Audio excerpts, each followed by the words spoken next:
Jumpa lagi Kisanak. Senin lalu di Jakarta ada pemandangan yang mengharukan. Orang-orang bergerombol di halte-halte Transjakarta. Antrian mengular anakonda sampai berpuluh meter panjangnya. Pemda DKI Jakarta memang mengambil keputusan untuk membatasi armada Transjakarta. Bukan hanya rute yang dipotong, tetapi juga jam operasionalnya. Kebijakan itu untuk memerangi dampak akibat wabah yang sedang melanda Jakarta. Kita tentu heran pemirsa, bagaimana memerangi wabah yang penularannya akibat interaksi orang yang berdekatan dilakukan dengan kebijakan yang akhirnya membuat warga Jakarta bergerombol di halte. Alih-alih memerangi wabah, kebijakan itu bisa saja malah memicu wabah semakin membesar. Kisanak yang budiman. Menurut Gubernur Jakarta Anies Baswedan, kekacauan di halte-halte Transjakarta kemarin bukan merupakan kesalahan perhitungan dalam pengambilan kebijakan. Menurut Anies, justru hal itu disengaja dilakukan olehnya. Langkah itu diambil untuk menimbulkan pesan kejut agar orang sadar terhadap bahaya wabah. Dan saya terkejut Kisanak. Kendaraan umum dibatasi secara ekstrim. Apa sih tujuannya? Tujuannya mengirimkan pesan kejut kepada seluruh penduduk Jakarta bahwa kita berhadapan dengan kondisi ekstrim. Jadi ketika orang antri panjang baru sadar, oh iya, COVID-19 itu bukan fenomena di WA yang jauh sana. Ini ada di depan mata kita. Kalau kita tidak mengirimkan pesan efek kejut, ini penduduk di kota ini masih tenang-tenang saja. Yang tidak tenang itu siapa yang menyadari ini? Petugas medis. Bagaimana mungkin Anies mengejutkan warganya dengan cara membuat mereka semua beresiko terpapar wabah? Dalam sebuah kesempatan, Anies memprediksi bakal ada 6.000 warga Jakarta yang akan terpapar wabah. Mungkin saja pemirsa, prediksinya akan terwujud akibat kebijakan pesan kejutnya tersebut. Sepertinya bukan hanya kita, Presiden Jokowi juga kena strum pesan kejutnya Anies. Makanya ketika mengetahui antrian mengular di halte-halte Transjakarta, ia cepat memerintahkan agar semua transportasi publik dilaksanakan secara normal, gak usah dikejut-kejutin. Saking terkejutnya, mungkin akhirnya Presiden mengirim Mendagri Tito Karnavian untuk meradam berbagai efek kejut yang mengagetkan yang mungkin akan dilakukan Pemda DKI dalam menghadapi wabah ini. Kisanak, lagi pula, kalau mau membuat efek kejut, mengapa harus mengambil jalan yang beresiko begitu? Bukankah cukup dengan cara cilup, neng.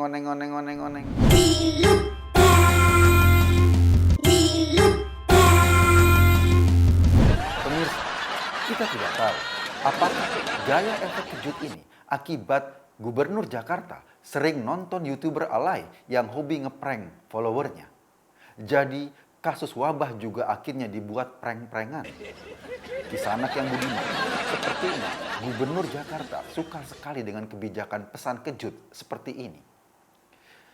Jika demikian, kita bisa memahami bahwa banjir di Jakarta sebetulnya bukanlah musibah akibat drainase yang tidak lancar, tetapi merupakan pesan kejut kepada warga Jakarta agar semua orang kembali mempelajari hukum termodinamika, bahwa air mengalir ke tempat yang rendah. Gubernur sedang mengingatkan kita semua, warganya, agar kembali mengingat pelajaran ilmu pengetahuan alam waktu SD dulu. Ia sekaligus mengingatkan kita atas jasa para pahlawan air yang telah mendahului kita. Mereka adalah Dennis, manusia ikan, Aquaman, dan Little Mermaid. Kisanak yang budiman, kita juga harus memahami bahwa penebangan pohon di Monas mungkin juga merupakan pesan kejut. Gubernur sedang mengajarkan kepada warganya untuk mencintai pepohonan dan pelajaran bahwa harga kayu mahoni lebih mahal dari kayu pole. Demikian juga ketika mengangkat seorang tersangka penipuan jadi dirut BUMD, lalu dibatalkan kembali. Kita juga harus membacanya sebagai pesan kejut. Gubernur sedang memperingatkan warganya agar jangan berbuat kejahatan. Kalau menipu, mestinya menjabat jadi dirut, bisa dibatalkan.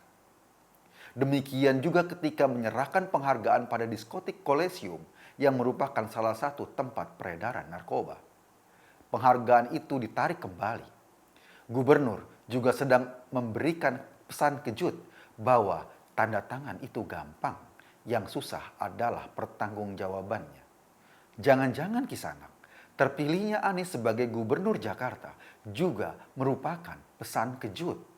Tujuannya agar warga belajar tentang resiko besar apabila salah memilih pemimpin. Sayangnya Kisanak, pesan kejut dalam pemilihan gubernur tidak bisa dibatalkan seperti pesan kejut Anies lainnya. Efek kejut juga terjadi dari status Instagram Gatot Nurmantio yang menyerukan orang berbondong-bondong sholat jemaah ke masjid. Padahal baru kemarin MUI sudah mengimbau umat Islam untuk sementara melakukan sholat di rumah. Himbauan yang sama juga dilakukan ulama-ulama Al-Azhar di Mesir.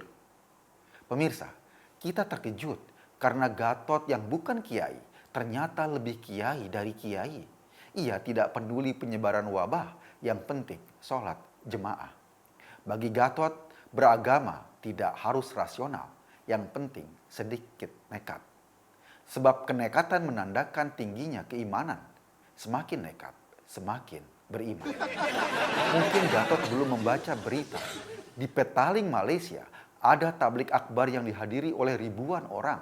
Dan itu menjadi salah satu sumber penyebaran wabah paling besar di Malaysia saat ini. Akibat wabah kali ini, efek kejut bukan hanya hasil kreasi Anies dan Gatot saja, tetapi banyak efek kejut lainnya yang terjadi.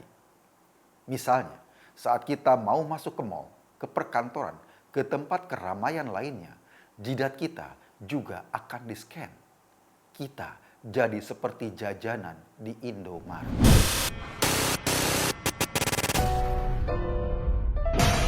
丈太郎ディオほう向かってくるのか逃げずにこのディオに近づいてくるのか近づかなきゃてめえをぶちのめそう Demikianlah berita kali ini pemirsa. Anda sedang berada di channel paling update seangkasa raya. Lemesin aja Kisanak. Terima kasih.